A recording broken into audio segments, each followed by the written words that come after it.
Në analizën e tij, Hirst argumenton se dështimi më i madh i luftës ishte fakti që Irani jo vetëm mbijetoi, por arriti të tregojë kontroll real mbi një nga nyjet më strategjike të ekonomisë botërore, ngushtisjen e Hormuzit.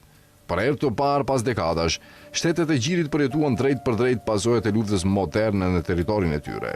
Dronët dhe raketat iraniane goditën infrastrukturën energjetike, qendrat ekonomike dhe industrinë turistike të rajonit, duke trënditur modelin ekonomik mbi cilin ishte ndërtuar imazhi i gjirit si zonë stabiliteti dhe luksi. Sipas analizës, askund kjo goditje nuk u ndjen më fort se sa në Dubai dhe Abu Dhabi. Hirst shkruan se Emiratet e Bashkuara Arabe u shndruan në objektivin kryesor rajonal pas Izraelit. Qindra raketa dhe mira dron iranian goditën territorin Emiratas duke shkaktuar humbje të mëdha ekonomike.